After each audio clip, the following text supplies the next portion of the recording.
Hi everybody, this is Maxine coming from Unlocking the Fearless You. And as you know, is last Tuesday I turned around and said to you all that we're going to try and get Raj singing today. And basically with that, we got here. He's on live, he's waiting on the other end. He's a little bit busy, but we are going to get him in today. So I'm going to get him in straight away. It says, hang on, request to be in... Right, Susan's on. Hi Susan, hi Robert, nice to see you my lovelies. I'm glad you're on. And I'm just waiting for Raj. Hi Adam, it's nice to see you here. I'm just going to get Raj in. And we're going to talk about the domestic abuse, which we talked about last week. He is here. I'm just waiting for him to come into the lobby so I can find him.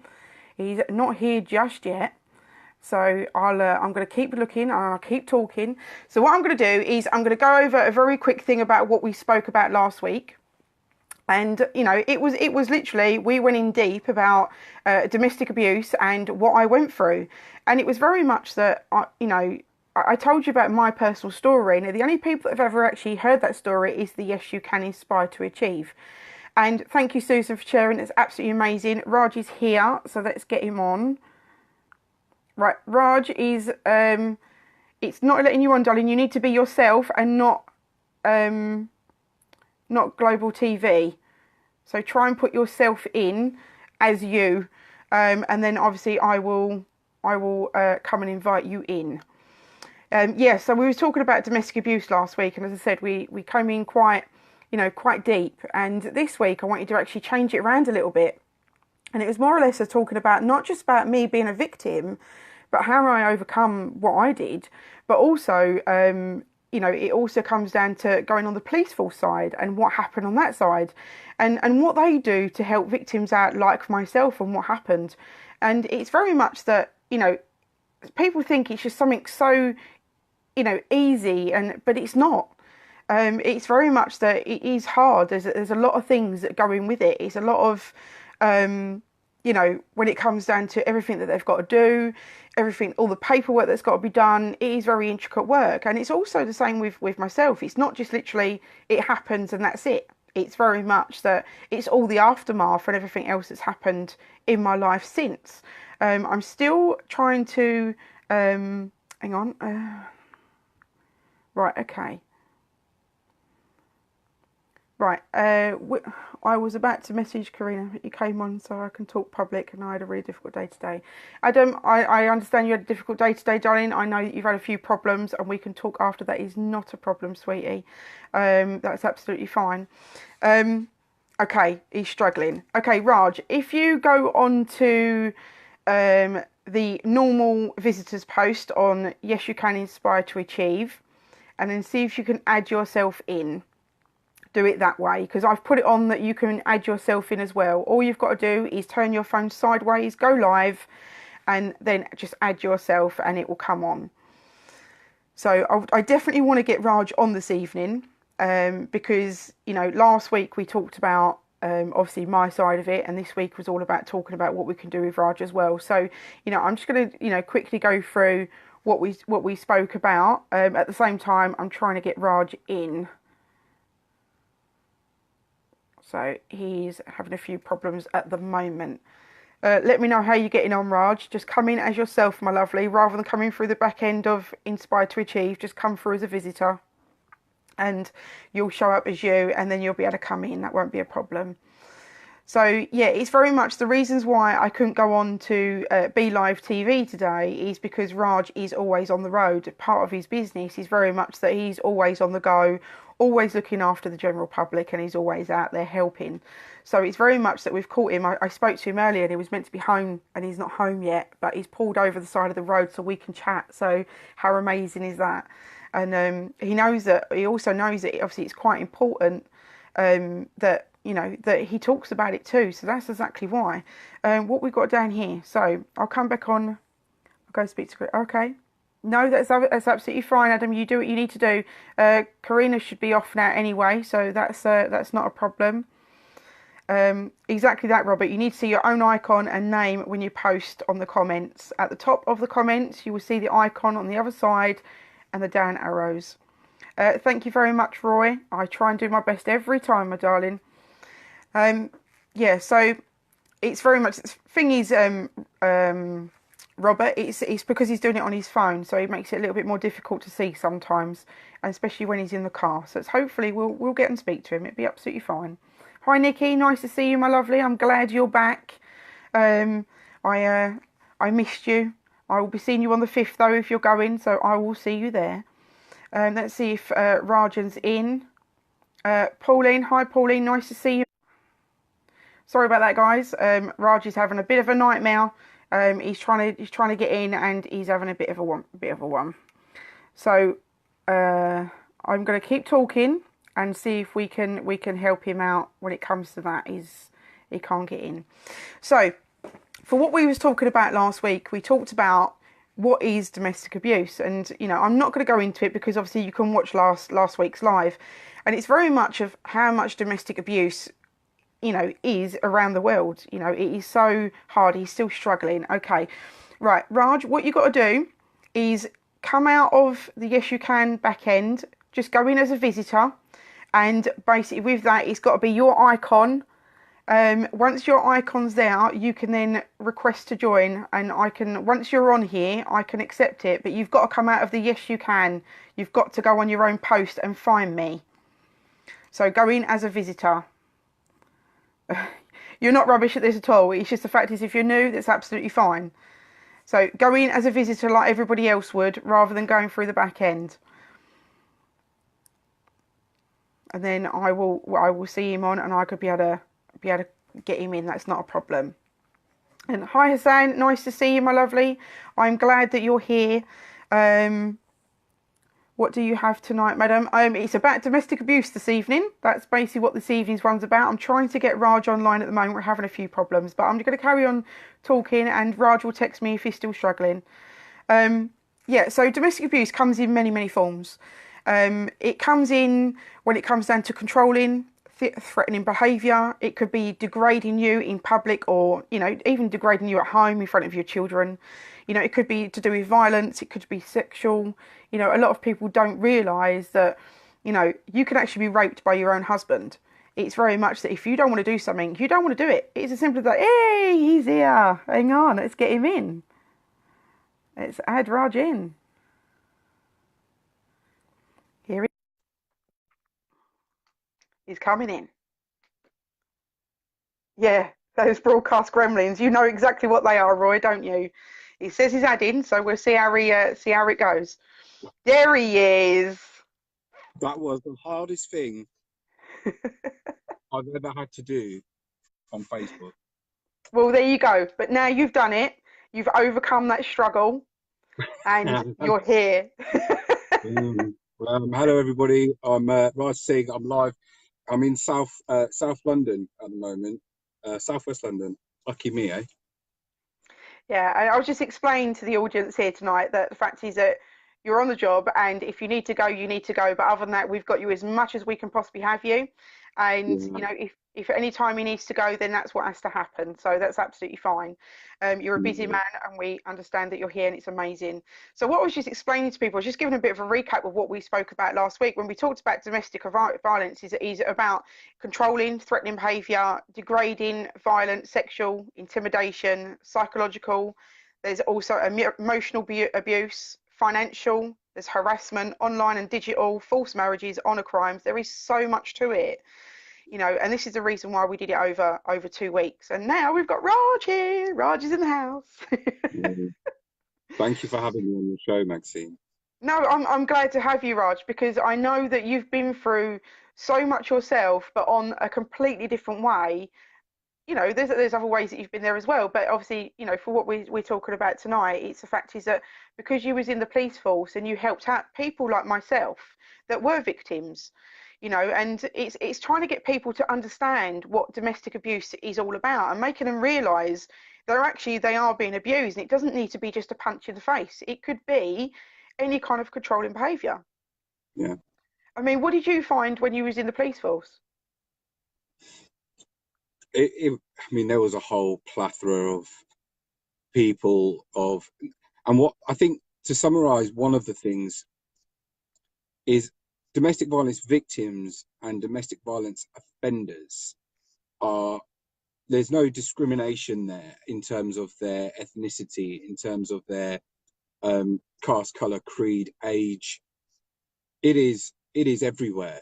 It is in all communities. It's in all walks of life. You know, some of the highest paid professionals that we know of have been arrested or convicted for domestic abuse. Some of the highest paid professionals that we know of have also been victims of domestic abuse. But certainly from my time in the police, I mean, I attended hundreds of incidents, and the victims were both women, they were men, they were young, they were old.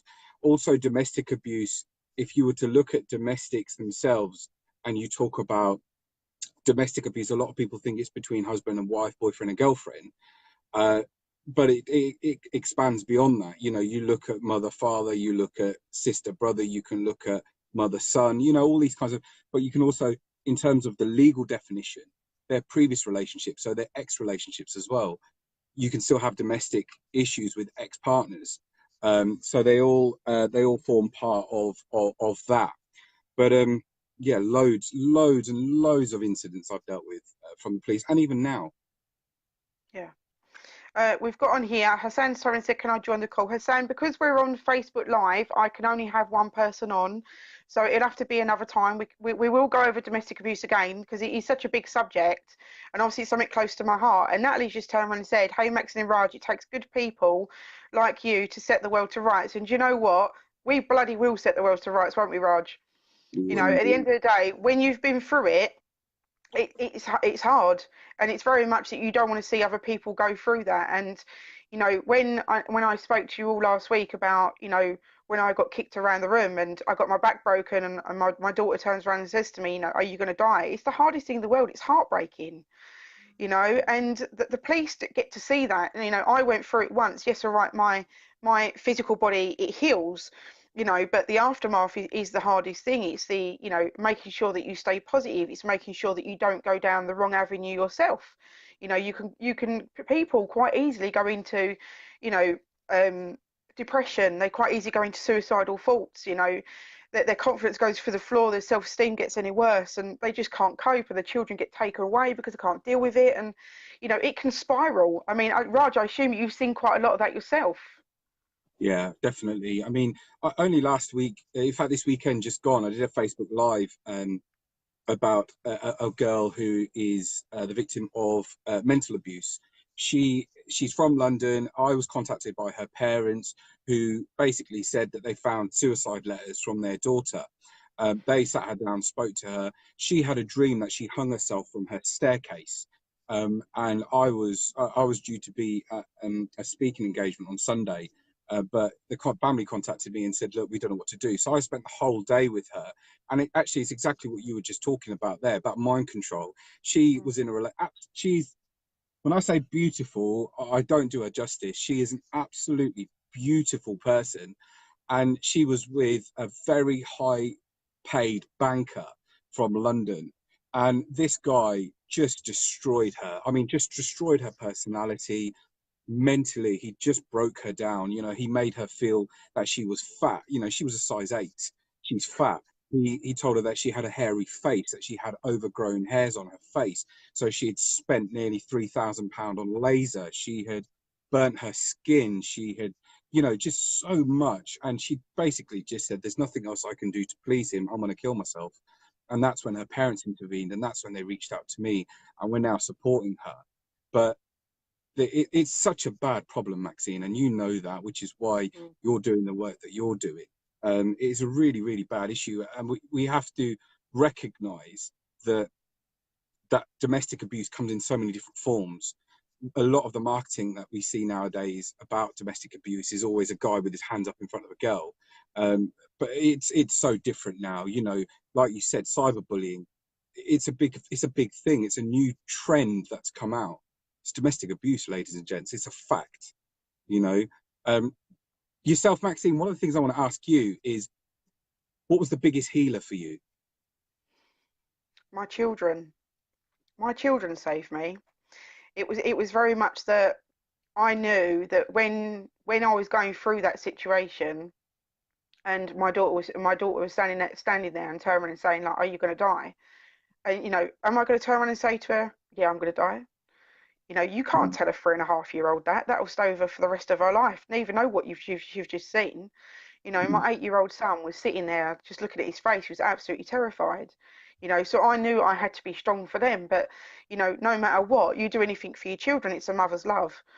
But the fact is, you've got some people that don't have that. And it would have been quite hard. I mean, it was that split instance when she asked me that question that I made my mind up, and that's what was going to happen. And no matter what, he wasn't going to put me down. He was not going to break my spirit, no matter what he broke. Mm. And that's the thing. But when you've got people that haven't got children, and they sit and think, what have I got to live for? And it's very much that it's hard to get yourself out of that situation if you have nobody else around you. Because the thing is about when you're talking about, bullies and controlling people and abusers, is, they make sure you leave all your friends and relatives behind. They make sure that you don't see anybody. I mean, I didn't see my friends and relatives, but not. But the fact is that he turned around to me and said, "You can't go and see them," because he said, "Oh, you can go and see them anytime you want. If you want to go and see your family, if you want to go and see friends, if you want to go out, you can do that." But what he did do, the way he did it, is that every time I went out to work, because he was a stay-at-home dad and I was a full-time mum, is that he made sure at the end of the month there was no money left to pay the rent with. So what happened, I then had to go and get a second job, and then I had to go and get a third job to cover the bills. And then I come at the end of the month and there's still no money left. And what he used to say to me is, "You need to go and work harder." So by the time I was actually working hard enough, I was doing like 18 hours a day, getting in at like 1, 2 o'clock in the morning and getting up again at 6 and leaving. I didn't see my children for 2 years. And that was his way of controlling me, was to spend the money and me trying to keep a roof over their head. And he used the children against me in a different way. Mm. And he turned around and said to me, "All you're good for is being at work. We don't need you here at home. Just go and do what you're good for."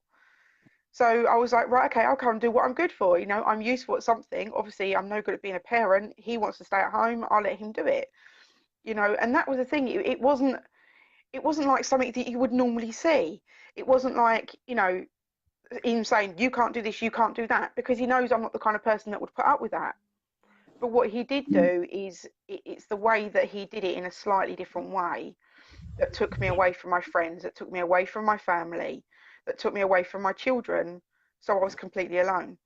And Mm. then my children really then just didn't know me. I mean, at the age of, when he left in 2011, if someone come up to me and said, "What is their favourite dinner and what's their favourite colour?" I couldn't have told you because I Yeah. wouldn't have known.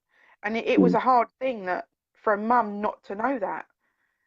Yeah. And it does happen. But if your lady, she wants someone to talk to, I'm here. You know where I am. All you got to do is Yeah. call me. As a result of that Facebook Live, I mean, I had no end of messages and support, which was great. Because for me, it was a really, it kind of took me back to when I was in the police and some of the things I used to deal with. And what you just said then about your children, he was turning your children or using them against you. It's Mm. quite often that children are weaponized in domestic disputes. It's very common. It's sad, but very common because actually people play on other people's emotions to get what they Yeah, want. It's manipulation. It's it's classic control. manipulation, Yeah. and yeah, it's a control tactic. And I think that at the moment, although that we're doing as much as we can on a community level, we're doing as much as we can um, on a legal level. So all police forces now have a positive action policy. So domestic abuse, as a result of the murder rate going up in relation to domestic abuse, police forces had to bring in a positive action policy, which was even if a victim doesn't want to make a complaint, the police will still lock the suspect up and take him in or her in, interview, all that kind of stuff. And when we used to sit police interviews, certainly when I used to sit police interviews as a detective, and I would ask the individuals straight up, like, what is it that you think gives you the right to hit your partner? And I'll never forget one particular individual said to me once that it's no one else's right to control what's in my house, it's my right. And I said, to what level of control would you take that to? And he said, I watched my father do it to my mother, which means that I can do it to my wife, and which means my son can do it to his wife. Now, now if you just take that for 1 second, and you, because I looked him in the eye when he said that, and he believed it. It was truth to him. It was truth. Where has that education come from? Yeah. you know. It's come from his parents and their parents and their parents before that. So what Yeah. we have to do is we have to find that cycle and break it. And I don't Find the think core. Yeah. we have, it has to be broken. It has to be broken, because not only have I sat with the victims of the domestic violence and the children that saw the domestic violence, but interviewing the suspects, interviewing the people that do it, is a different level of psychology, getting into their minds and understanding why they do it. If I was to ask the man who hurt you, Maxine, Mm. why did he do it? What do you think his answer would be? Um, I don't. That's a really hard one, and the reason being is because when he done it to me the first time, which was in 2009, when, as I explained on the last live, is the fact is he was punching me in the face, and every punch that he punched me in the face, my head hit the concrete floor, and every time it rebounded, he punched me again, and all I could do in a headlock was just count them, and that's all I did, and he knocked my tooth out. And the thing is afterwards he just broke down and cried, and it was very much that, oh my God, I can't believe I've done this. I've never done it before. It's something that I've never touched a woman. You know, I've lost this trust. I've lost my family. I've lost my children. I've lost everything because of what I've just done. And what Yeah. he'd done is he'd fallen off the wagon for the first time since he'd gone dry, which was in 4 or 5 years. And we'd been married for 18 months, and he'd never been anything like that at all before. It was Mm. completely nothing like that happened. But even though it didn't happen again for another 2 years after that, it was very much that when he did become unhappy or stressed, he started to become aggressive. And because it's like that changed him, it's like because he'd crossed that line, it's like when he was aggressive, he would come over me and he would start gritting his teeth at me, where he would never do that before. So even Mm. though he didn't physically hit me, that's when, it started coming in that I was working and working hard and stuff like that. And it just sort of escalated from there. So, you know, I know drink was a big factor. And I found out afterwards that I didn't know until after I was married with him. I didn't know that he tried to go for his mum with a baseball bat when he was drunk, and that's when he gave up drink. Is when that nearly happened. And his dad and his brother stopped him from doing it. And I found that out a couple of days after I married him. Yeah. And the thing is, it's like, well, he's never done it to me. He's never raised a hand to me. He's never even raised his voice at me. At the end of the day, I can only do what I can do. And if ever that comes up, and then I can deal with it then. But Mm. what happened is it was very much that I'd lost a load of weight and went down to a size 8. And he went up to like 15 stone from 10 stone. So it's like when it actually happened, I was at my smallest and he was at his biggest. And I suppose that's one of the reasons why I sort of ballooned as well. It's only one of the reasons, but because I felt safe in being bigger, because I knew that I wouldn't be chucked around like a rag doll if I was. Yeah. And this the psychological thing that goes in your mind is that nobody can touch me now, I'm bigger. Yeah. But to actually put down to what you were saying about, you know, why do you think, I don't know. Even to this day, I never, in one respect, I would love to meet him face to face and say, what went through your head to do what you did? Mm. But at the same time, I don't want to open up a can of worms. Do you understand where I'm Yeah. coming from? Well, I totally agree. And Mm, it is, when I like what I was saying about when you sit opposite these individuals and you ask them a question. Um, when I mentioned that, when you look at how they respond and and you genuinely know somebody has made a mistake, who's gone too far, they've made a mistake. I shouldn't have done that. I feel awful. And they've made that mistake. You know that, but then you know somebody who's not going to stop. Who, it mm, doesn't matter what you say to them, they won't stop. It doesn't matter how many times they're arrested. It doesn't matter how many times they're convicted. It doesn't matter how many women or guys they go through. They will not stop. mm, And that is something deep in here. yeah, That to them is some God-given right that they can do the things that they do, and no one will stop them. And that's the cycle that has to be broken.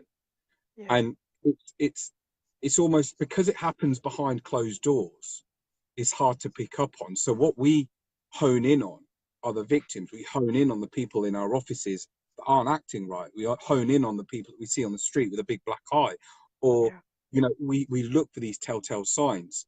of domestic abuse. You know, I've had family members that were abused. I have seen family members. You know, I won't go into too much of it now on Facebook, but you know, as a young child, I watched my mother being abused, physically abused by other members of family. You know, not my dad, but other members of family. Right? I remember being, you know, 6 years old, watching them walk out of a room that they'd locked my mother in with a clump of her hair in their hand. And as a 6-year-old boy, I walk back in that room and see the mess on the floor that is my mum. You know, it is what gave them the right to do that. What gave them the right? What is it in their heads that thought this is okay? That their animal instincts kick in. They become this pack of people, and Yeah. it's okay. It was never okay. It's never going to be okay. But it's unlocking those things in people's minds that actually what I'm doing is right. It's not, you know. Um, Another question for you, Maxine, is your children. I Mm. just referred to obviously what I went through as a child, as Yeah. a 6-year-old.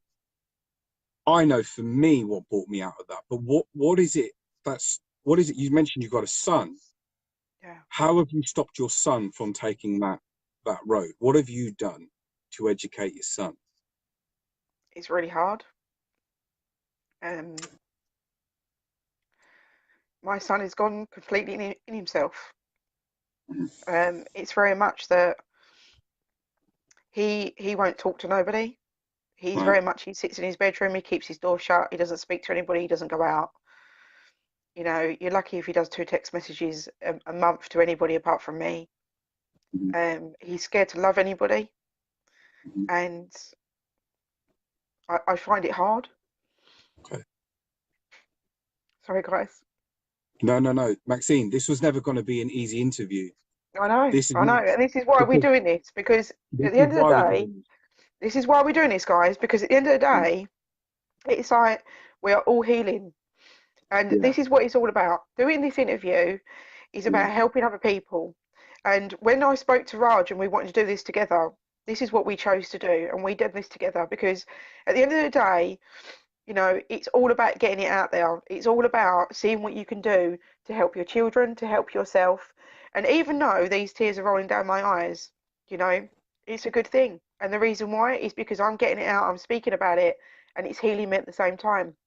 And by yeah, having Raj on the other end, it makes me sit and think about, you know, what more can I do?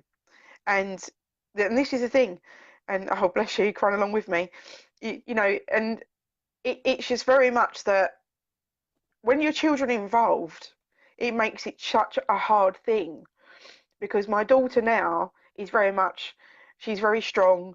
She's very, I'm in control of my life. I am never going to be a victim, no matter what. And she was 3.5 when she saw the attack happen. So it's very much that, you know, from a young age, she's now, you know, she's quite determined that no one is going to treat her that way. And mhm, if anybody raises their voice to her, you don't get nothing.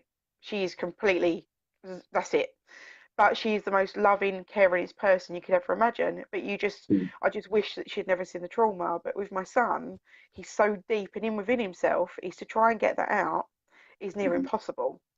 Yeah, And all I can do is be there for him for when he's ready to talk. And and it's been like he was 8 and he's 16 now and he's still not ready. Maxine, I'm old now, right? I've got grey hairs in my beard, right? I will tell you straight, I've grey hairs in my beard. When I told you the other day the conversation that me and you had on the phone, and I said Mm. to you I'd never told anybody this before, Yeah, right? Except some of the people on my team that know about this stuff. yeah, I saw that when I was 6, and I still haven't spoken about it, right? yeah, It is one of those things that I dealt with by becoming a policeman. I dealt with because when I became a man, it was then that I decided that nobody will ever touch my mother again. yeah, Nobody will, it will not happen. I became this this barrier between her and the people that wanted to hurt her, right? yeah, And you know, some people say what you went through is why you've become what you've become. yeah, I genuinely believe that I was the police officer that I was because of what I went through. You know, that big Absolutely. segment that I told you about that I haven't mentioned on here Yeah. that I went through as a kid. Mm. And your son is becoming a man now. What he saw as a boy, he's now becoming a man. And Yeah. all of this stuff is going to be processed in a different way. And I, it's difficult for me to say this without sounding really patronizing, but as a woman, you know what your daughter, you just told me what your daughter's going through and how she thinks and how she feels. Yeah. Because you're a woman, you've got that beautiful Yeah. bond as mother and daughter. As a son, as a man, it's different because our mothers, mummy boy, you know, mama's boys. We're mama's boys because that relationship is different between mother and daughter, mother and son. Yeah. Your son will come out of his shell and he's going to deal with this and process this. And, you know, I'm hoping, God willing, it's going to be in a really good way. And he's going to process this and he will heal as well. Yeah. And, you know, there's loads of people that are probably commenting on your Facebook. I can't see them. There's I'm loads going to of tell you in a specialists. minute. There's loads of specialists. There's loads of um, people that you're going to know that are going to offer you support and offer you help and offer to speak to your Yeah. son. Certainly, I would be more than willing to do that. You know that as Yeah. a father, as a devoted man, as a humanitarian, but as someone who's seen it as well. You know, he can join my surveillance team if that helps get him out of his shell, you know, and he can come out and see what we deal with and how we deal with stuff. We are an undercover police force now in Lion, where we start as private investigators. We're now dealing with victims of domestic abuse. We're following around paedophiles, because this is the dirt in humanity. And this dirt in humanity is as a result of people not being cleansed and washed properly, Yeah. right? This world, that's what this world needs. Yeah. But I think what you've done and what you've achieved and how you've come out of this and how your children are dealing with this, actually, you know what, Maxine, you're on the better end of the scale. Yeah. Because there are people that are trapped, they're so lost and trapped, and it's hard to get through to them, you know? That's right. Um, really hard, really hard. And I suppose that comes down to mindset. It comes down to where they were. I mean, it was very much that when my back was broken, I was very much on my back for a long time. It was like, he's not going to put me down. And it was defiance more than anything else. It was like, it's not going to happen. I am not going to let this happen. Whether Yeah. it's for me, whether it's for my children, it's very much that, I've got to look after them. I've got a life in front of me. I'm not going to let him ruin it. So Mm. it was very much that I'm that kind of person. And I suppose I've always been that kind of person. It was very much that when I was younger that I went through domestic abuse with my dad when he was drinking. And he never touched my mum, but it was very much that come from his childhood when his dad used to beat him, exactly what we were talking about. Yeah. And I broke that cycle because I Mm. faced my dad and I was Yeah. 15 at the time. And I said, you touch me again. I said, you ain't going to get out of it next time. Yeah. And then I left home at 16. And it was very Mm. much that I broke that cycle. But and I'll be straight with you. Sometimes when the kids push me to a certain extent and I sit there and think, oh, I could. But then you sit there and think, who gives you the right? Mm. Even as a mother, even as a father, who gives you the right? And I am not my father. So, Mm. and I sit there and I give him a cuddle and we talk and we sort it out and we get over it. And I suppose that sort of broke you know, the chains, as we say, of what happened as like the cycle that I'm not going to do that. And I've put that into the kids as well, because obviously when they argue and because of what they're seeing, they can get right, quite rough and ready with everything because obviously, they've seen it as youngsters. And I'm like, guys, you don't touch each other like that. You don't punch her, you don't hold her down, you don't hold her by the neck, or you don't kick him where you shouldn't be kicking him. I make sure that that is monitored. And my mum goes, oh, let them get on with it, let them fight it out. And I'm like, no, I won't.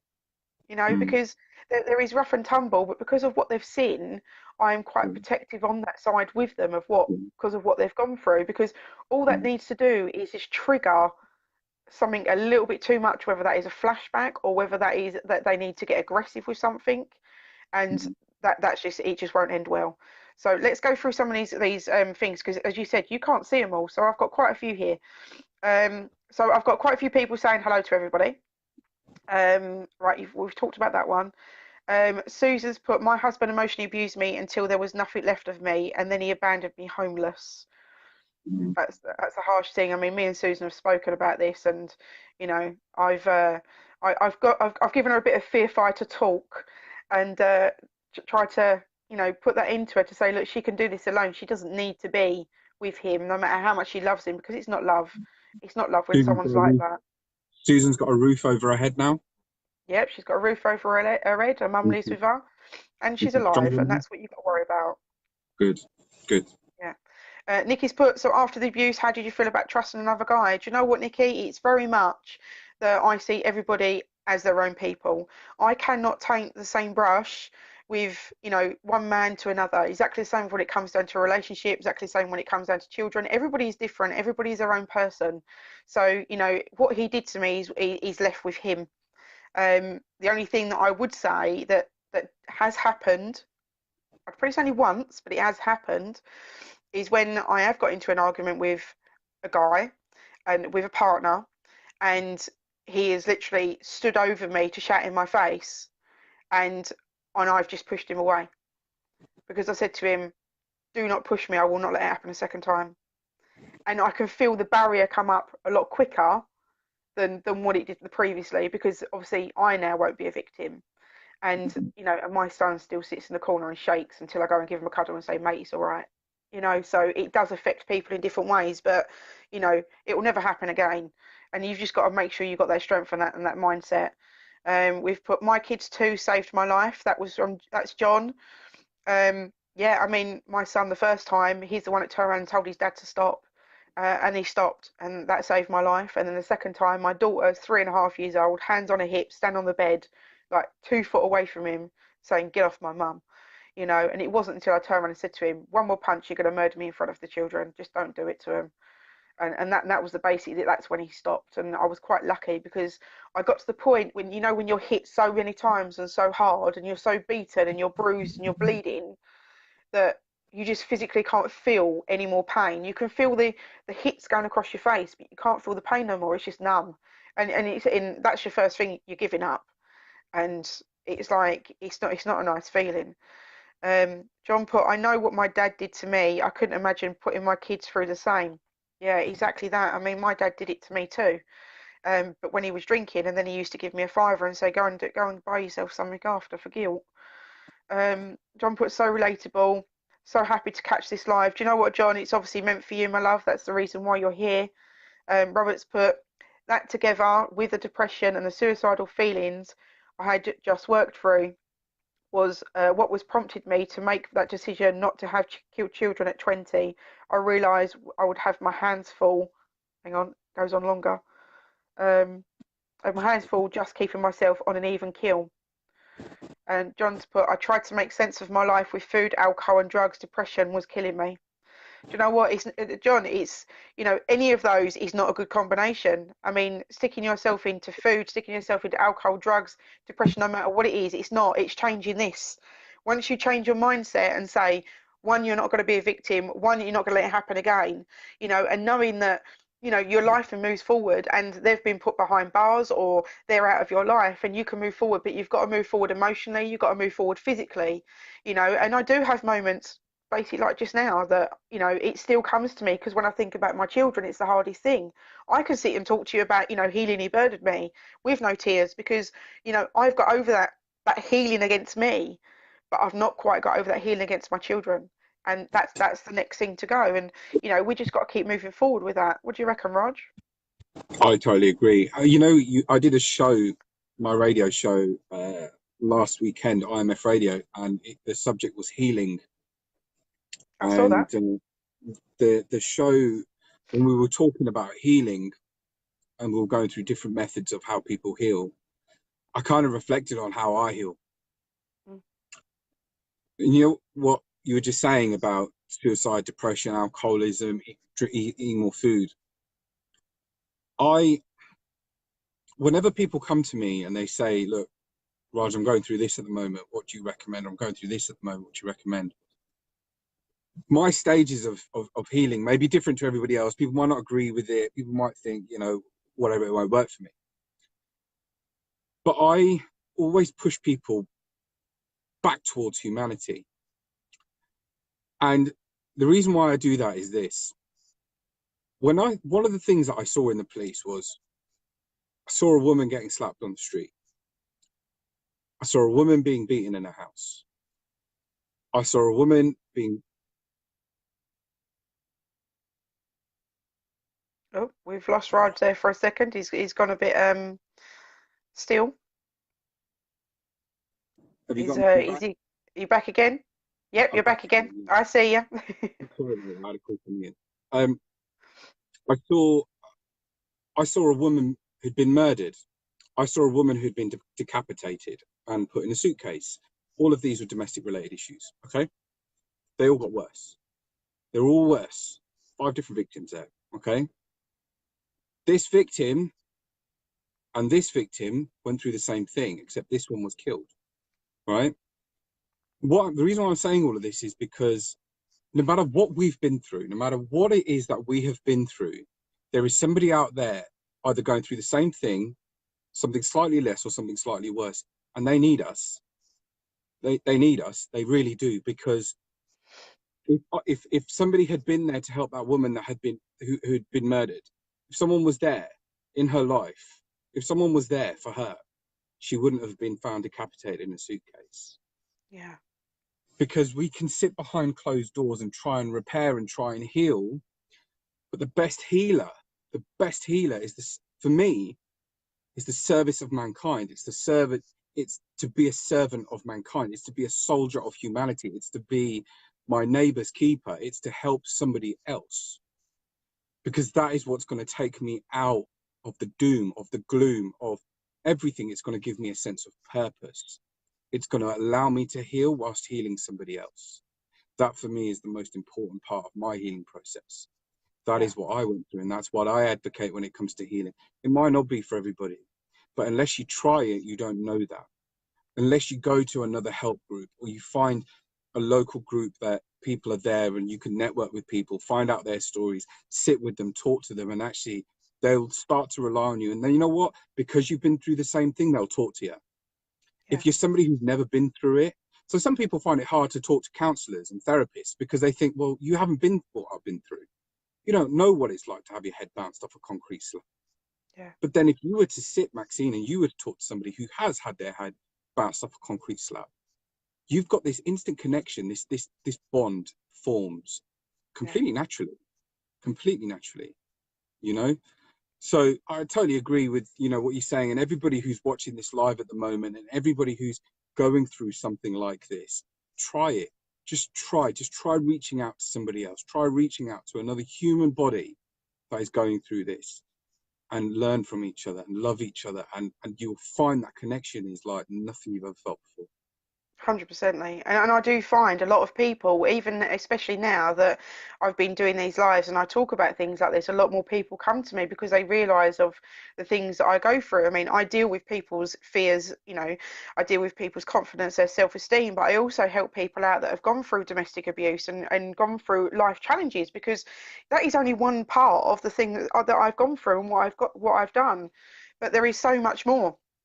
And the thing is, Mm. it's like it's exactly what you were saying. It's very much that, if you've gone through it yourself, not only can you understand their point of view, is you can give them the right advice. Yeah, And, as you said, not everybody's exactly the same, but, no, exactly what you said was correct. I mean, it's exactly the same with me. And it's like I never liked speaking to counsellors. I didn't want to talk to people. And it does make it really hard. So when my children turn around and say, I don't want to speak to a counsellor, my daughter goes, they're going to come, I'm going to talk to them, they're going to go away. What are they going to do for me? What do they understand? And this is the thing, it does make it so much harder. Right, I'm going to go through some more because there's obviously a lot of people commenting and stuff. Natalie put, it's so sad when the police get involved and a victim changes their statement, they blame themselves. Do you get a lot of that? Do you get a lot of people do because, oh, but I love him, and it comes down to fear, and about the fact is they feel like they're going to get killed or something like that if they don't back down, and they just change the statement and just let him go. yeah, that used to happen a lot. Either the statement, or they would write the statement. It was quite a compelling statement, and then you get a phone call the next day saying, "I want to retract my statement." And Yeah, then you have to go and take a retraction statement to say, "I wasn't coerced. I wasn't forced into do this. I'm not under any kind of duress." And it was heartbreaking because you just wanted to say to them, "Look, shake I them. yeah, I know what's happened, but Yeah, as much as we would try as police officers, we couldn't cross that line. For yeah, us, we had to remain impartial, because police officers are evidence gatherers. That's what people, when people think of police officers, they automatically think judge, jury, executioner, and they're not. Police officers are evidence gatherers. Their job is to gather evidence, put it before the Crown Prosecution Service. The Crown Prosecution Service then decide whether it will run to court or not. If it doesn't, that's a CPS decision. If it does, that's a CPS decision. Then we get to court, then we've got a jury. If someone doesn't get convicted, that's the jury's decision, not the police's fault. Yeah. And I know there's massive failings sometimes, but actually people they're misled by the judicial system, because people believe that it's the police that don't get the conviction. It doesn't work like that. It is heart-wrenching for a police officer who goes to an address, who sees somebody bloody and beaten, and then they retract their statement. You know, we spend hours taking those statements, video interviewing children, all of that kind of stuff, and then within 24 hours it's all literally stopped. That whole process is stopped, you know, in a heartbeat. Yeah, and I suppose that comes under fear, love, you know, the other side of it, because you normally find with abuser is exactly the same as what happened with my dad. It was very much that when he was drunk and he did what he did, and I'd come out with fat lips or, you know, bruised arms or whatever it was, it was very Mm. much the next day he's like, I'm sorry, there you go, there's a fiver, you know, go down and go and spend it on what you want to spend it on, and it was a guilt thing. So he was the nicest person you could meet when he wasn't drinking. Mm. So, and I suppose that's a lot of it as well, is some of it that are, you know, that are under the influence of whether it's drink, whether it's drugs or anything like that. It's the fact is Mm. that I'm really sorry, babe, you know, I didn't mean that. It was just a one-off. I won't ever do it again. You know, and Mm. she knows it's coming the next time that he has a drink, and she knows Yeah. that she can't turn around and say to him, you know, get yourself home after one pint. You know, you ain't going to do it. Or you get the other side of, yeah, but I love him. You know, I know he loves me. I know he's sorry. Do you know what? I've been through that once. I'd never make somebody a second chance again. You know, Mm. it's something that I don't know. It's hard because it's like, do you regret it or don't you? I mean, I very much, because it was the first time it ever happened. It was like, you know, he isn't going to do it to me again. I'm not going to allow it. But when I actually come to that particular day, when I opened that door, and Mm. you know, it's quite surreal really, because it's very much that I opened the door and I see him drunk laying on the sofa, and Mm. and all I could think about was the kids have got school in the morning, and we need to get indoors and just get the kids to bed. Mm. And I just literally said, right, kids, go upstairs, go to bed. And I went upstairs and rang my brother and asked him to come straight away because I knew something was wrong. But not one thought crossed my mind that I could literally get them kids, turn around and walk out the door. But that comes down to low self-esteem. That comes down to low confidence. You know, Yeah. and I suppose you get that quite a lot with people when they retract their statements. Yeah. Even I said to you, I mentioned what I was doing on Saturday night, and I was speaking to this girl who was suicidal. I was there for 5 hours, and even after 5 hours, I couldn't convince her that she was enough. I couldn't do that. What I could do was convince her not to take her own life, but that was a big enough step for me. But nothing I could say or do was going to convince this woman that she was enough, that she was beautiful, that she wasn't fat, that she wasn't hairy, that she was successful, that, you know, that actually what was happening was, first of all, she was being bullied by this guy. Secondly, she was actually showing signs of trauma. So whilst in the police service, I was trained to do trauma risk management. Yeah, As a result of traumatic experiences police officers would deal with, I would then be sent in to assess the risk that they are as a result of the trauma. And she was traumatized by what she was going through. It was yeah, trauma through and through. She didn't identify it as trauma. She just thought, I'm not good enough. And it hurts inside. It really, really does. It does pain you, because you never want to see another human being go through something like that before again, and it shouldn't happen. But it happens a lot where people retract their statements. I know CPS have changed tactic twice now, in that a victim, whether they retract the statement or not, will still use it in court.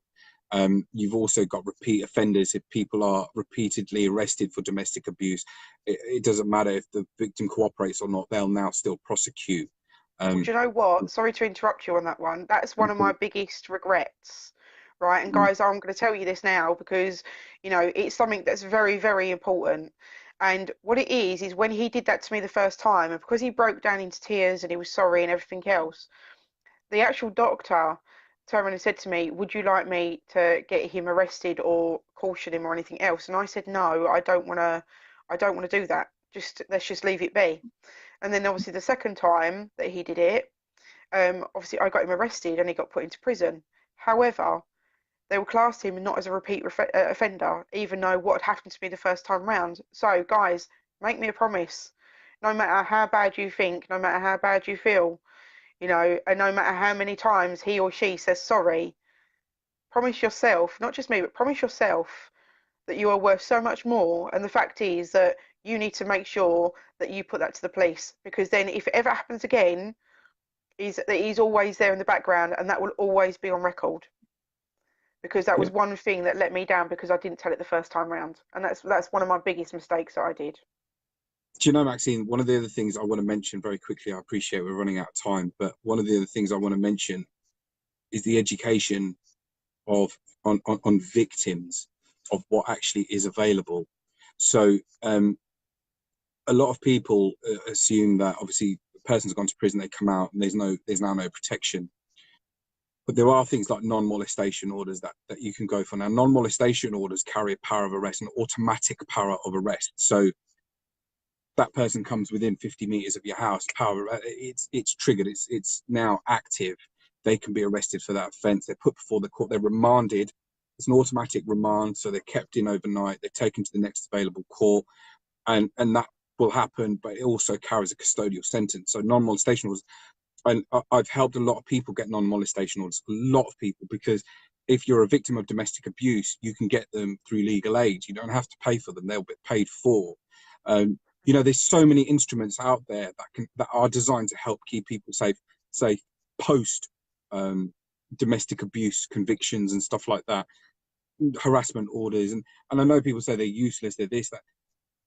Try it, do something, take an active role and do something about it, because if those instruments aren't in place and these offenders carry on reoffending, the question will get asked, if these things have been offered to you, why haven't you taken them? Yeah. If they're not of any cost to you, why haven't you taken them? And they are there to keep people safe. And I actively promote stuff like that, because I have people calling me up all day, every day of the week, different people with different problems. And I would love to spread myself all over the place and make sure that I'm sat outside somebody's house, ready to kick the door in and save them. But reality of it is, behind closed doors, it can be someone's hell. It really can. That can be a doorway to hell. And I've been through loads of them. But people have to do everything they can to keep themselves safe. Yeah, exactly. Right, I'm going to go back to some of the comments because we've got a load more. Don't panic so much about time if you've got it, because Beata's not on after me, so you're absolutely fine. So, right, we've got John's put in break the cycle. Susan's put, for me, I've not got there yet. John said he did that. Woo, woo. Well done, John. Up to the hands for you for that one. Had to forgive my dad because he wasn't strong enough to break it. Exactly that. And that's exactly what it comes down to. I thought my dad was the strongest man in the world. But you know what? I realise that now that he was actually too weak, because if he had actually been strong enough, he wouldn't have actually carried on that cycle. And that's why I promise my kids all the time, I'm never going to be like my dad, and I don't ever want you to be like it either. And that's a good thing. Hating him controlled my happiness. Yeah, exactly. Do you know what? I don't hate my dad, because after what happened, after I moved out, we become best friends. And you know what, my ex-husband, I don't hate him either, because you know what, it was the worst day of my life, but the best, because it makes me the person I am, because I now can go out and help other people. Not saying that he's right what he did, but it's only the fact is I'm a strong enough person to say, do you know what, I now want to help, and I won't stop until I've helped enough people out there. I'm telling you a lot now. It's that's something close to my heart, and that's exactly what's going to happen. Thanks for sharing your vulnerability, John. That's exactly what it's all about. At the end of the day, myself, Rajan, You know, the 12, we help as many people we possibly can. We put content out there to say, look, if we can get over this as people just like you know, we're just like any of yous like out there, is if we can get over it, so can you. It's just changing your mindset into the right way. Nikki's put, this is going to be a hard one and it may never come back 100%. That's right, it's exactly that. Nat's put, the way I broke the cycle is by not having any children at all after my mother physically and mentally and emotionally abused me. There was a saying, the abused become abusers. Do you know what, Nat? There is, to an extent. However, you know, I could have been quite easily become an abuser. But you know what? I'm strong enough to say that I ain't going to become an abuser because I know what it feels like to be a victim. And it goes the same with Raj, and it goes the same with all the other people that have gone through any kind of situation. Is you can either be a victim or you can be an abuser, or you can stand up for and be in the middle and say, do you know what? I'm never being a victim, but at the same Mhm. time, I'm strong enough not to be an abuser either. So don't let it stop you having children. If you want children, then have them. Just make sure you break that cycle. Don't stop yourself having children because of it. At the end of the day, they're not worth it.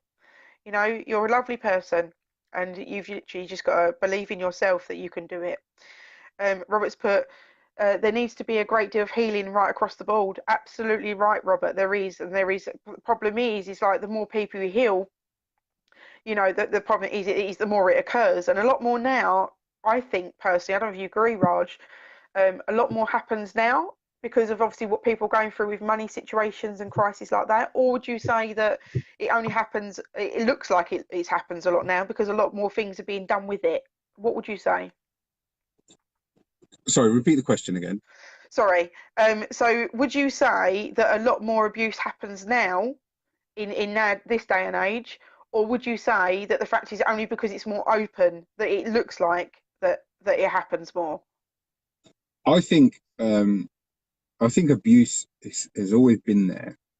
Um, we rely on statistics to tell us about the levels of abuse. So we rely on the amount of reports the police get, the convictions that go through court, um, and also we rely on statistics from groups like the Samaritans and you know the National Centre for Domestic Violence.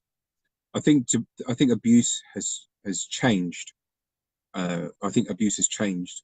I think the internet has not done humanity many favors. I think things like trolling, things like cyberbullying, cyber abuse, that has made that has kind of changed the way that people treat other human beings. You know, I think it has got it's skyrocketed. It's totally skyrocketed because of the fact that people are more accessible. I can access anyone now because of the internet. I can access their lives because of what they put on Facebook. Stalking, online stalking of ex lovers is huge. You know, I can go on Facebook and you'll find comments all over it. People are being stalked by ex partners, and stalking now has become more common. In fact, law has recently changed where stalking, the conviction and the sentence for stalking is now a lot worse and a lot harsher. That happened because it's gone up because me people are more accessible. Unfortunately, what we have to also consider is once you've broken the cycle and you've got out of the domestic abuse and you've got out of the domestic relationship, the aftercare comes in. How do you stop yourself? How do you stop this person from finding me, from abusing me? I dealt with a lady who was put in a refuge, and you know the locations of 99.9% of the refuges are, you know, even police officers aren't told where they're going. You'll take a victim back to a police station with her children. Some people will turn up from a refuge and you won't even get told as a police officer where they're going. But They told us that. people are so besotted with Facebook now. People are doing Facebook lives from refuges and they're putting all these other women and children at risk because they have to put stuff on social media. And what they don't realize is that everything is taggable now, you know, and everyone, you can find people that way. The risks, Maxine, have gone up. The risks have gone up. Um, So yeah, incidents have gone up, but the risk has skyrocketed. Yeah. I mean, I found even with myself, it's like once he got out of prison, it was like I left it for a couple of months and I just thought, oh, I wonder if he's gone onto Facebook. And I wanted to see if he'd actually had a Facebook page. And it was not the fact is I wanted to be nosy of what was going on in his life, but I wanted to see where he was, you know, by where he lived. Did he live down the road to me? And I needed to know because when he went into prison, I changed where I lived, I changed my job, and I changed the kids' schools. And, you know, I also signed the forms on the kids' schools that they're not allowed to be put in the paper. I also put in that, you know, if I do things on Facebook, I don't put the kids' faces in there. If it is, it's very less as possible, but I don't put where it's tagged to, and things like that. Because what actually happened to me is when I actually checked his Facebook, he had gone through my photos because obviously mine's public because I go through with my business with it. So he's gone through my photos, picked out the pictures of me and him together, which was our last photo shoot together, and from many, many years ago. And he'd gone through the kids from like 2 or 3 years ago, cutting pumpkins up. And he'd put them, posted them on his wall. And I hit the roof. And I can understand that they're his children, but why is he putting pictures of me on there? After what he done to me, how dare he even think that that was right for him to put pictures on there? And I was like, I just hit the roof. So what I decided to do, I couldn't take him down because if I would have messaged him, I would have opened up a can of worms. And perhaps that's what the reasons why he put him on there. I don't know, but all I did was I blocked him. I blocked my son from any messages, and every couple of months I check to see if he's actually changed his account on Facebook to see if he's opened up a new one, and I have to re-block it. And I've re-blocked 4 so far in the space of 3 years. But I've just found out that he's engaged to somebody else. So it's very much that he's happy in his life, so now I'm letting him get on with it, so he doesn't have to bug me. But nothing's on there about me and the kids, which is how it should be. I don't want him with pictures of me and the kids. And So you had to learn that in quite a harsh way. yeah, You had to find that out for yourself, because if you hadn't have checked, they would have remained on there for and I would however have locked long. my page down. Yeah, Exactly. And I think I did in fact, I'm due to do another Facebook Live, and it's called Copy and Paste. And the reason why it's called Copy and Paste is because I need people to understand exactly how easy it is to take your information. I can choose 3 of you right now as a private investigator using completely no tactics whatsoever, and I can just pick your life apart.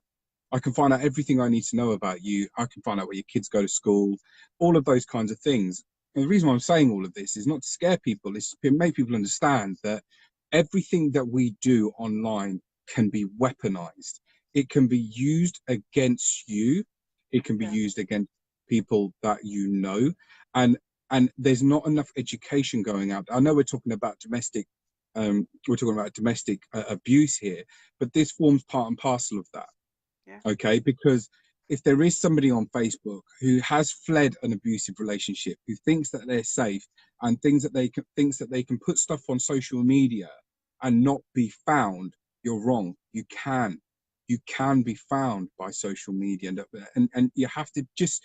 I'm not saying don't use social media. I'm saying be careful about the beast that is social media, because yeah, copy and paste means I can go onto your photos, I can copy pictures of your kids, I can put them there. I can copy pictures of you at your Barclays Bank, I can put it there. I can copy. It's really, really, it's a dangerous, dangerous thing. And for anybody who is the victim of domestic violence or they've fled domestic violence, please just be careful about social media, because it it does not help when you're trying to be anonymous. yeah. Okay, so Susan's put a question in. Is obviously everything that she's gone through, and he was abusive to her for a long time, and she wants to know how can she protect herself online. Best thing to do is remember that you don't want to be found. Don't put anything on there that you think will compromise your own safety. I'll give you an example.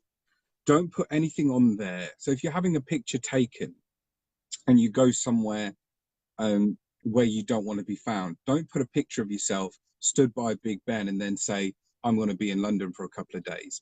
Don't give away your location. Your photos, keep them as neutral as possible. Adjust your privacy settings. Make sure if they're not your friends, they can't see them. Make sure that people have to get your consent before they tag things on your wall. You know, all of these things, all these privacy features are there for your safety, for the safety of your privacy. If you're putting pictures of your children online, make sure people can't see them if they're not your friends. Copy and paste. I can literally take pictures from your Facebook. I investigated over 100 paedophiles. Out of those 100, 90 of them had taken stuff from Facebook using copy and paste, pictures Wow. of people's children, right? That's what I mean. That's how factual this kind of Yeah. stuff is. It's just simple. You can do it yourselves. You can try it yourselves with your friends' photos or with completely strangers. You have to keep anonymous on Facebook by making sure your settings are right, making sure that your content is right, making sure also, another big one, friends. We have this unbelievable thing where we have to accept friend requests and request people as friends when we don't know them. And it's a really bizarre thing because if we don't know them, we don't know if they're a threat or not. They could be a threat, but we've accepted them because they look nice. People need to stop doing that because what you got to understand, there's 7.5 billion people on the planet, right? And they may all look nice, but they're not. And that's the reality of it. And you don't know who that person knows. You don't know if that person's been in prison. He may be a good looking guy, but he's probably been in, he may, not probably, he could have been in prison. He could know somebody who knows someone who knows someone who knows your ex. That Yeah. is Facebook. People you may know. That is the nature of this beast. And people need to vet their friends. People need to understand who it is that has access to their information. Have access. I don't have any photos of my family, of children, or anything like that on my Facebook. Right? I don't, because I don't want them to fall victim of anything. Everything on my Facebook is all about me. It's all about business. It's about colleagues. Nothing about family. I keep it off because people don't need to know about it. What people see on my Snapchat is different because I can control that. They're my friends that can see that. So my biggest bit of advice to you is just assess what control you have over your content and adjust your privacy settings. Yeah. And there is one thing I would like to put in there, and I think I could sit there and shake some mothers, is when you get the first day of school and you go, look at my child, they've just started school, look how amazing they look, and you post it on Facebook. How many of you have got children that wear blazers with the school logo on? Yeah, Yeah. you know, there is so many out there. I will not post pictures of my children with their blazer on, because what will happen, they find that logo, they put it onto the internet, they find that logo, they find the school, and they pick your children up from school before you get there. So Mm. guys, please be a little bit more sensible when it comes to things like that, because you know, I sit there and because obviously a lot of people have not gone through what I've gone through or gone through what Raj has gone through and what he's seen and everything else what he does with his Lion team, is the fact is that people just don't second think it. They just think, oh, my child looks amazing, I'm going to put a picture on Facebook. Don't do it. Your children are not meant to be on Facebook for a reason. Not just for their privacy settings, in the respect of that they, you know, they have people talking to them. But how would you feel if you had, and I'm going to be harsh with you now, guys, because, you know, I don't want anything to happen to any user or anybody that you know. How would you feel if a paedophile got hold of your pictures and loads of other people's pictures as well and saved those, and then all of a sudden your son or your daughter's picture turned up 3 or 4 years down the line because they're old enough and they see that picture on there and go, oh, I know where they live because mum's just said, I've just been to this location, or this is where I live, or they've pinpointed where they are, and this is where we go on a weekly basis, or something. Mike, You I just know, want to add, I just want to add something to that. What yeah. you've just said is 100% true. 100% true. We raided a paedophile, and this particular paedophile, he had made a room at the back of his house, um, that was almost, it was between a stud wall and the back brick wall, and actually you didn't see it from the outside. Anyway, long story short, we found a lot of photographs. A lot of these photographs were from Facebook. Now they weren't indecent images of children; they were just images of children, and um, he told us how he did it, and it was copy and paste, copy and paste, copy paste, copy paste onto a Word document, and he had over 400 of these pictures, all from Facebook. And what we had to do was we had to try and out of the 400, we only managed to find about 30 okay, about 30 of the accounts that they had come from. Then we had to track these parents down. Can you imagine what it was like when we had to say, is this your son? Yes, it is my son. Did you give anyone permission to use this photograph? No, I didn't. It's on my Facebook. Why? Because it was in the hands of a sex offender 200 miles away. Yeah. Copy and paste, ladies and gents. That's how simple it is, you know, and it's scary but true. So sorry, I didn't mean to interrupt. I just thought it was No, relevant you're for not me interrupting, because Raj, he's such a, there's so many people out there with children that just don't realise the dangers because they just don't think about it. And this is all part and parcel, ladies and gents. It's very much, it's a very real thing, and it's a very hard thing to go through. And I know, not only you getting some content this evening, but you'll get some lessons, because this is the reason why I brought Raj on, because it's not just about me telling my story all the time. It's about opening your eyes up too, to say, you also need to be careful, because you just never know who's out there and what's out there anymore. And it is a hard thing, as Raj said, when it comes down to the internet, it could be anybody and everybody. You just got to be so careful. Now, Nikki's put a question up here, Raj. She's put, Raj, as a child, as you grew where you were at the penitence of those, I haven't got my glasses on, penitence of those that did that to your mother, as there was a long gap until you become a policeman. So was What's the there a long question? gap between what you saw and when you become a policeman? When did you decide to become a policeman? I became a policeman at 18 and a half. I saw that when I was 6. But is it something that you decided that you wanted to become a policeman as soon as you saw that and said, you know what, I don't want anybody to get away with this? When I was 6 and I saw that, I all I wanted to do was I just wanted to cuddle my mum and stop her from crying. And I think as a 6-year-old, I'm the biggest fan of Superman, but I was the biggest Superman fan going. And it's strange, really, because and I'll tell you something, this might sound a bit strange to some people. I used to sleep with a plastic gun under my pillow, right? I used to sleep with a plastic gun under my pillow. And strangely, it used to bring me comfort, And how old was knowing you? I was 6. I was 6 years old. So between 5 and 7, I used to sleep with this plastic gun under my pillow because it used to bring me this strange sense of comfort. Now, some people may think that why would he want a gun, a gun that's violent and stuff like that. But for me, being the only boy in the family at that time, I knew subconsciously that it was my job to protect my mum. Superman was a protector. He protected everybody, right? And as a 6-year-old, I just wanted to be Superman for my mum. That's all I wanted to be. So Yeah. growing up, it was strange really because I wanted to be Superman, but I wanted to be a pilot because I love the thought of flying. So I never really wanted to be a cop. I never even thought about being a cop. I kind of became a cop by complete accident, if I'm honest. But everything happens for a reason. And Maxine, from the work that we do, everything is about protection. It's everything that we do is about protect. Um, and it's strange really because from sleeping with a plastic gun under my pillow, I now run some of the biggest counterterrorism operations in the country. I, you know, that's where my life took me. I Yeah. did stop a lot of people becoming victims of domestic violence. I did lock a lot of people up. And it's strange because when I used to kick the doors in and we used to go into the house and we used to find the battered woman on the floor and the crying kids in the other room, I'd look at those crying kids and think, I know exactly what you're going through. I've been there, Yeah. but Yeah. I could never say that to them. But you I could hope you could have the empathy for them, couldn't you? Rather than you get you- some people that go, oh yeah, get that, sort that out. That's it. It's done and dusted with, and it's just a job.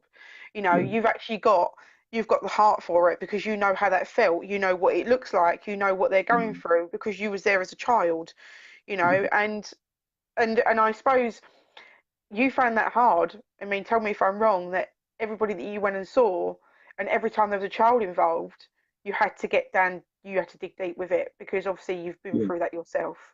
yeah, yeah, every single time, every single Mm, time. you Yeah. know, and you used to, and my message to these kids were be Superman. That's what I used to tell them. I remember meeting this young lad who was severely autistic, um, and he was a big fan of Batman. And you know, I was in his room, and my colleagues were taking statements next door, and I was talking to this kid, and he had this Batman stuff, and the banter I had with him was, I like Superman. Like, Superman's better than Batman. And we had this kind of like little banter going on. Yeah, but Batman can do this and Superman can do that. And it was strange. But then at the end of it, my kind of response to him was, be your mummy's Batman. Yeah. Be her Batman. You know, be strong for your mummy. It's humanity. That's not policing. Yeah, that's right. And I think some people forget that when you've seen it so many times over and over again, you do probably find that some people that are just got numb to it. And that's when you know that it's a time for them to leave that job and go to something else. Mm. Right, I've got Susan here that's turning and said there is a group of men in Africa that won't leave me alone. Best thing to do with that, Susan, is block them. Making sure that it's only your friends that see. Like Raj said, sees your profile, take it out off of public and put it onto private to your friends only. Also block them so they can't get into you or even speak to you anymore. That is going to be your best thing. Raj, anything else on the top of that? You can't control the internet, which means you can't control the people that contact you. It's unfortunate. Yeah, it is, and you just got to just be really careful. What I'm passionate about, guys, is trying to stop social services taking children away from loving and caring parents. As I hear stories of children being placed with parental paedophiles who can do serious harm and make me sick, that like nobody's safe these days.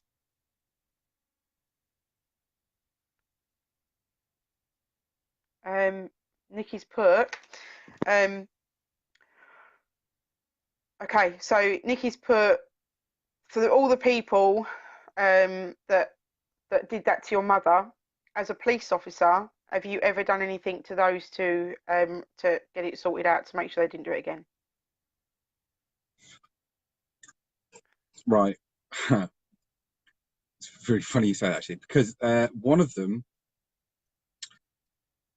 you can call this poetic justice. Now, so much time had passed between when that happened and when I became a cop. Um, and in 2010, so one of the individuals that did that to my mum, his son was wanted for domestic violence. I'll make no secret about it. He was my cousin. Uh, he was wanted for domestic violence. He beat his wife up with a hot plate. So his father did that to my mother. He did that to his wife. Um, and it was me that took the door off his hinges and dragged him out from behind the sofa and locked him up and took him in. And There you go, Vicky. the Yeah. person that hit my mum was in the room when I did it. Bear in mind, I hadn't spoken to them. I hadn't said two words to them in a long time. I just knew where he'd be, and I went and got him. And I remember walking out of that house with this man's son in handcuffs. And for me, I didn't think about my mum at that time. The kind of what went through my head was, "You've got this from your dad. You know, Yeah. you got this from your old man. That's where this has come from." So learned And behaviour from him to say it's okay. Exactly what you were saying earlier, wasn't it? yeah, yeah, Mm. it was. And the distressing thing about that whole case was, it did go to Crown Court. It did go in front of a jury, but he was found not guilty. Um, and it kind of made me a bit sick, really, because he'd beaten her with a hot plate, black and blue. And his defense was that the injuries were down to rough sex, that he had had rough sex with her. It was consensual, and that was why she'd got the injuries that she had. Bearing in mind, they were on her lower back, they were on her buttocks, they were on her legs. Um, that was his defense, and he was found not guilty. So why did they? So Sorry to interrupt that, Raj. I find that really staggering. Is the mm, fact is that he beat her the way he did. They've got her statement and they've got everything there, and then they found him not guilty because of what he's turned around and said. it was a very difficult case to prosecute because Right. Okay. there was a lot of community tension. There was a lot of intimidation. There was a lot going on behind the scenes before that Yeah. court case had even got to court. Right. Okay. And it was strange because me, as a police officer, being marched into this courtroom to give evidence now. I was the arresting officer and I had to go in and give evidence in this courtroom. And literally, I walked into the Crown Court room. On the left-hand side, I had all of the people that had beat my mother, all of them in one room, right? I had most of my community in that room. And the thing that sickened me was they were on his side. Wow. They called her a prostitute. They called her, I mean, we haven't even touched on honor-based violence, This is honor-based going to be domestic another violence. live. It has to be. Yeah. I mean, that was very difficult. But in essence, I couldn't go back and arrest them for what they did to my mother. But I was given a second bite of the cherry when I locked up one of their sons. Right, well, there you go, Nikki. You've got your answer with that one, my darling. And it was a hard thing for you, Raj, and I can see that in your face just by when you were talking about it. Um, and hopefully we didn't cross the line when No, obviously no, that question was no, asked. no, Um, no, no, not at all. Now, Susan's saying, I was threatened by the African man who wants me to not be alive anymore, and I'm really scared. If it's that easy to find me, now I'm really scared.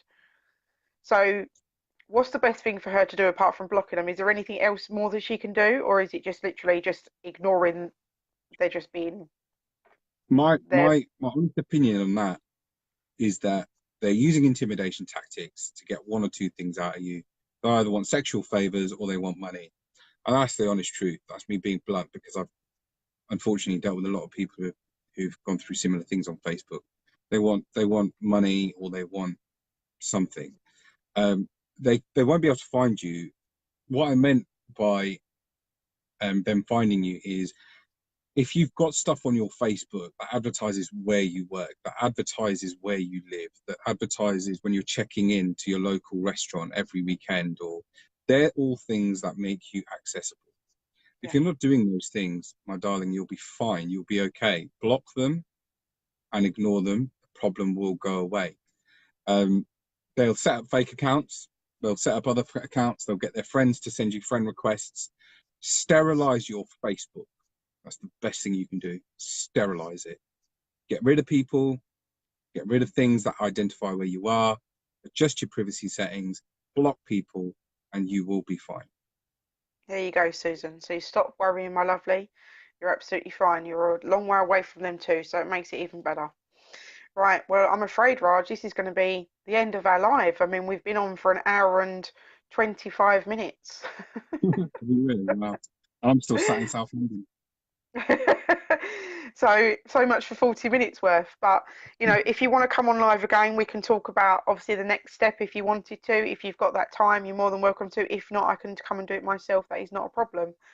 Yeah. But, Thanks for you having me know, on. say again. Thank you for having me on. That's all right. And I like you being here. At the end of the day, our heart is both in the right place. We're both looking towards the same goal. And if there's anything I can do to help you, obviously, because I've been in that situation, then I will. And the same as obviously, if I've got anything that I need, I normally call on Raj and say, this is the situation. What do I do next? Exactly the same as what you've just done, Susan. So, the thing is, don't be afraid to ask people, that know what to do. And I am going to put one thing out there before we do go, because it's 25 past. Can you touch on, Raj, Clare's Law? Clare's Law. Yeah. No. Okay. Okay. Right, I'll just do a quick thing then to say because obviously pretty Raj ain't going to talk about it because it comes so much into detail, and it's obviously it's time consuming. Right, very very quick version of Clare's Law is the fact is that if you have a partner that you are with, and it's very much that you are worried for your life in any way, or you've found that you've gone through some emotional abuse, you've gone through physical violence, you've gone through anything when it comes to that, it's very much that you can actually go to the police and say, I'm a little bit worried about the person that I've got with and the situation that is this has happened, whether you've had arguments and you feel threatened or he's threatened violence or anything else, is that you can actually ask the police to look into him. And by basically doing that, what you can actually do is they have to look into it. And then what they do is once they look into it, they say whether he's actually been put in prison for violence or whether he is a violent person, and whether it's down to you what you do. But at least then you get a bit of inside information. But they won't go into detail with everything. It is only violent stuff. So that's just something to put out there. Go on, Raj. I know you want to speak. What the police then should also do is do what's called an Osman warning, which is when they go and see that person and or contact that person some way and say that we now know you're in another relationship and we'll be keeping our eye on you. So that's an Osman warning. A reverse Osman warning is when you go to someone's house and say there's a threat against your life. But yeah, definitely. The problem with Clare's Law is it's not utilised enough. Yeah. It's not. I didn't even know about it myself, to be honest with you, until probably about 3 or 4 weeks ago. Yeah. It's not something that is utilised enough. It's not something that the police push enough. And also, one of the other things is, unfortunately, because of data protection issues, the police are now a little bit more reluctant than what they should be in doing those checks, because people are saying, well, actually, you've breached data protection by doing those checks unlawfully, because anyone can just turn up in your station and you've gone in and looked under information you shouldn't have. It's got really political. Essentially, you can do it, but don't be put off by it. Don't be put off by it if they're reluctant to do it or whatever. Make sure it gets done. Yeah, there you go, guys. So there's a little bit of safety warning there for you as well. We want to keep you as safe as possible. Susan's put, Raj, thank you for what you do. And you're more than welcome for everybody else that's turned around and said thank you. You know, we're here. I'm here 3 times a week for you now. If you need us, then obviously give us a call. If you want us to do coaching for you, give us a call. We do that as well. And at the end of the day, we're here. We will talk about domestic violence again, because there is so much more that we didn't go into. We didn't go into the children's side of it. We didn't go to facts. We didn't go through lots of different things. But yeah, but I'm sure we'll get it sorted out at some point very, very soon. So guys, I want to say thank you very much for joining. Raj, thank you for being here, my lovely. I know obviously you're on a job and you're busy, and you just took an hour and a half of your time out. It's amazing. Nice one. Thank you for your time. Yeah. Take care. Yeah, so thanks very much, guys, and I will see you all on Thursday. It's been absolutely amazing, and we'll see you then. Take care.